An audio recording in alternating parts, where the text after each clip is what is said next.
Welcome to our weekly Maritime vlog. I'm Corey Ransom with International Maritime Security Associates.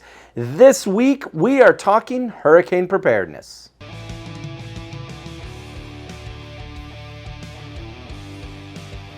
For a reference point, today is Thursday, April 30th. We are basically 1 month away from the Atlantic and the Central Pacific hurricane season starting. So the Atlantic hurricane season runs from June 1st to November 30th.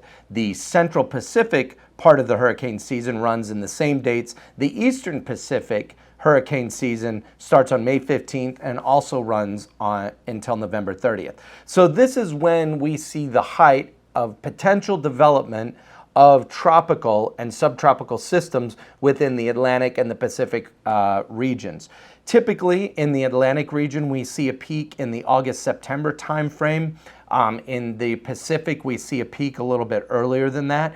But again, there's little variances when you can see the peak. You can see storms that happen later in the season. We've seen storms happen all the way into October and November even. And we've actually seen storms happen in March and April timeframe, subtropical and tropical storms that have fired up. So about this time of the year, we need to start talking about hurricane preparedness. So we've looked at a lot of the forecasts that have been put out by climatologists, by different organizations around the world, and most hurricane experts believe that this is going to be an actually fairly busy season in the tropical Atlantic. We're looking at anywhere from 14 to 16 named storms. So that's actually a pretty busy season. We could see more or less because as you look at forecasting in meteorology, it's very difficult to look at forecasts that are 96 hours, let alone an entire season. So this is the best guess when they look at a number of factors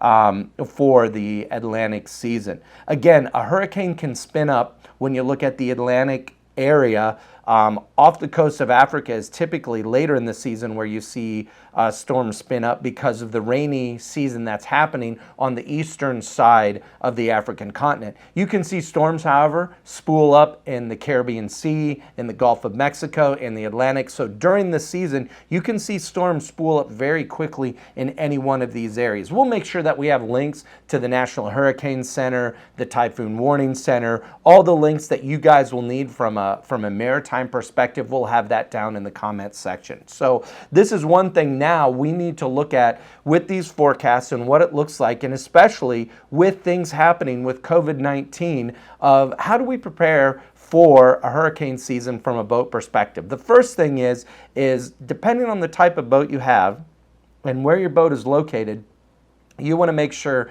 that you have the right and the proper insurance coverage for your vessel. That's really important. Some insurance companies will not insure vessels to be in a hurricane region during the season, or if they do, there's a fairly substantial premium with that. So that's the first thing you want to look at is what kind of hurricane coverage do I have or do I need depending on where I'm going to be. You also want to take a look at the ability of your vessel. Typically, hurricane forecasts, once a hurricane or a tropical system spins up, the forecasts are usually fairly accurate. So we have a fairly good idea of where this system is going to go. It doesn't mean that the system can't take a hard left or right turn or move off of the forecast, and that does happen sometimes. But you want to look at the capabilities of your vessel to see if I'm located in an area, how can I get out of that area, or look at hurricane avoidance to be able to move my vessel to safe harbor, and how do I do that and how quickly I can move? Again, it just depends on the capability of your vessel. So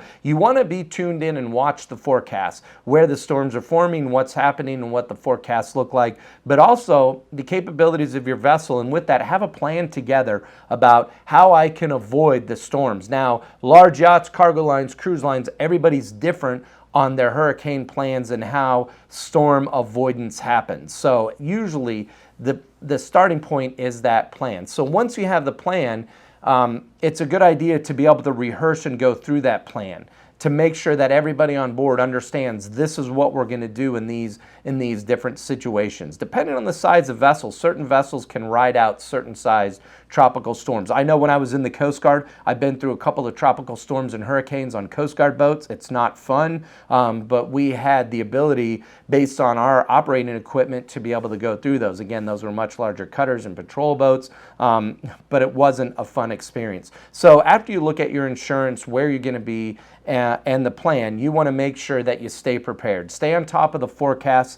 One of the things is we're tracking tropical weather development, and the movement of that through the ARMS platform. That's one of the features that we offer. We have a weather partner that we work with.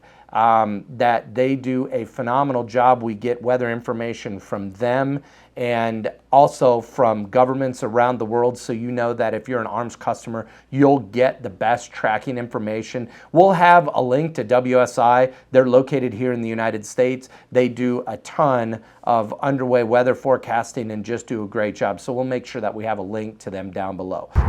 Thanks for joining us today. We really appreciate all the viewers that we have on the channel. Make sure you subscribe to this channel so you get notified when we post new videos. Hit that like button for all the content that you enjoy on this channel. Make sure you connect to us and join the conversation in our social media, detailed in the banner above and also in the comments section below.